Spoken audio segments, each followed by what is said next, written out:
Olá, tudo bem com vocês? Eu espero que sim.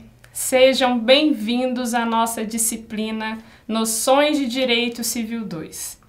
Eu sou a professora Amanda Veloso e hoje nós vamos começar a tratar do tema Direito das Coisas.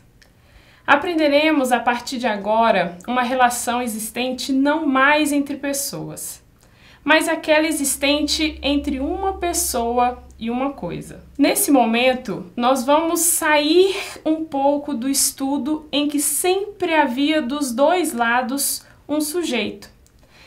Nesse momento, a gente vai entender que no direito das coisas, nós temos um sujeito que exerce um poder sobre uma coisa. Ou seja, o direito das coisas, previsto lá no livro 3 do Código Civil, é um conjunto de normas que alcança a aquisição, o exercício, a conservação e a perda dos direitos sobre os bens. Bom, existe uma certa divergência quando nós observamos aí alguns livros. Tem alguns autores que colocam nas suas capas dos livros a expressão direitos reais e em outras direitos das coisas. Mas o que é isso? Qual seria aí a expressão correta, mais acertada? Eu penso que aqui é muito mais uma questão de técnica e muito mais uma questão de estudo prático do que uma questão de certo ou errado.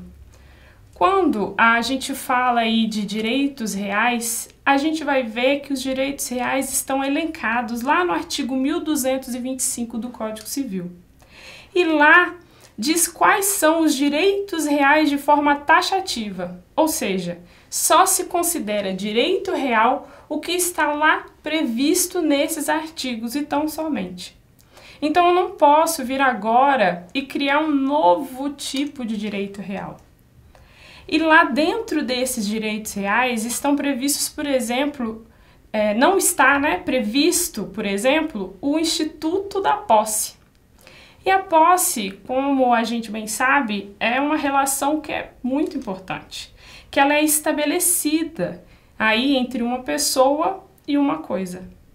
Então é muito importante a gente reconhecer essa relação e principalmente protegê-la. Então, por esse motivo, a gente não pode aí chamar a disciplina de direitos reais, porque senão a gente estaria excluindo o direito da posse, assim como outros institutos aí do nosso estudo. Então, pura e simplesmente por uma questão técnica, nós vamos chamar esse tópico de direito das coisas, ok? Bom, vamos agora estudar um pouco mais sobre esse instituto que é tão importante, que é o direito da posse. Quando a gente fala aí de posse, a gente precisa compreender que muitas pessoas não conseguem adquirir as suas próprias coisas. Elas então precisam se utilizar de bens de outras pessoas. Então, muito embora elas não sejam donas de um determinado bem, elas merecem sim uma proteção jurídica, tanto quanto aquele dono da coisa, ok? Mas antes de tudo, a gente precisa entender que existem dois tipos de posse: a posse casual e a posse formal. Lá na posse casual, a gente verifica que existe uma relação anterior com o antigo possuidor. Mas como assim, professora? Vamos supor que eu vá alugar um veículo. A partir do momento que eu pego as chaves desse veículo lá com a locadora e eu saio com ele, eu tenho o quê? A posse desse veículo. Mas para que eu exercesse essa posse direta, eu tive que ter o que antes? Eu tive que ter uma relação com o anterior possuidor. E esse anterior possuidor manteve uma posse indireta. Então, nesse caso, nós podemos dizer que eu tenho uma posse casual. Agora, às vezes eu estou andando pela rua e eu encontro aí uma sombrinha caída aí no chão. Eu não consigo identificar quem é o dono. e eu levo essa sombrinha para casa e exerço a posse sobre ela. Mas me diz aqui, eu tive alguma relação com o antigo possuidor? Não. Então, nesse caso, eu tenho uma posse formal. Essa diferenciação, ela é muito importante, principalmente para quando a gente for estudar lá na frente o Instituto da Usucapião. Isso porque eu só posso adquirir uma coisa mediante a usucapião se eu tiver a posse formal daquele bem. Porque, por exemplo, se eu tenho um contrato de aluguel de imóvel e eu não sou proprietário daquele imóvel, eu sou um mero possuidor. Só que a minha posse, ela é o quê? Casual. Então, eu posso me beneficiar do Instituto da Usucapião? Porém, para efeito de proteção da posse, tanto a posse casual quanto a posse formal merecem sim uma proteção. Então, vamos ver de que forma essa proteção ela se apresenta.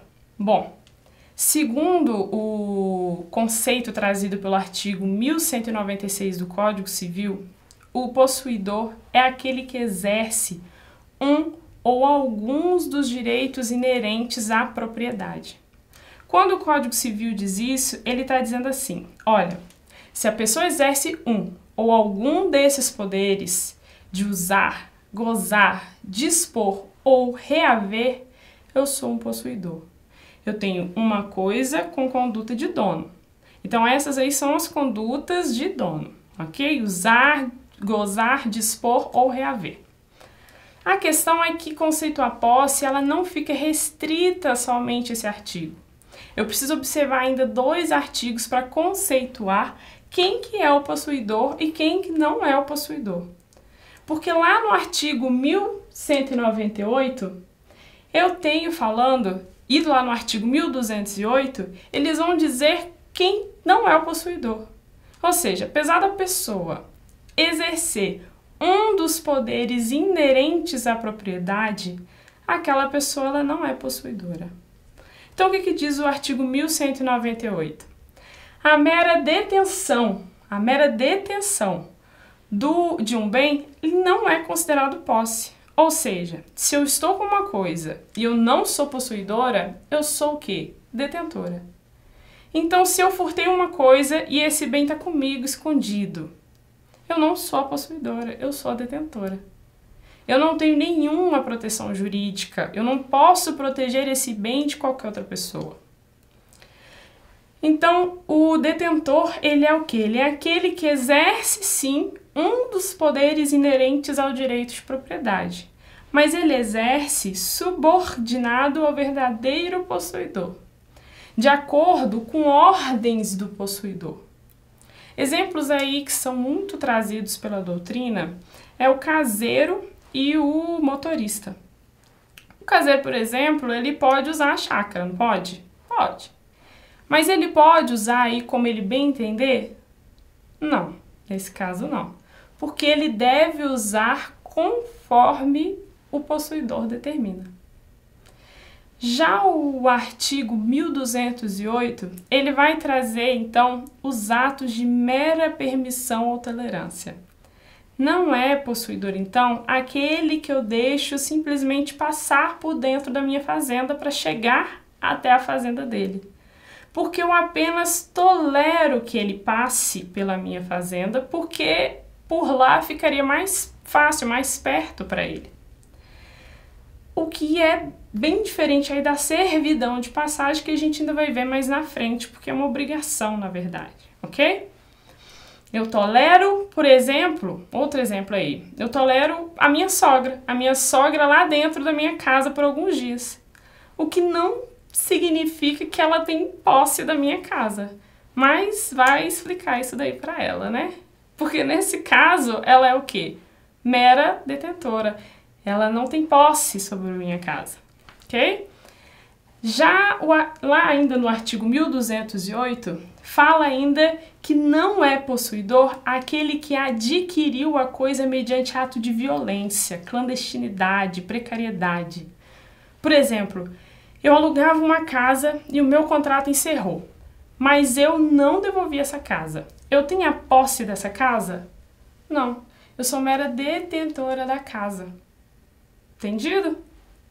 Vamos agora analisar quais são os efeitos da posse. Vamos agora analisar quais são os efeitos da posse.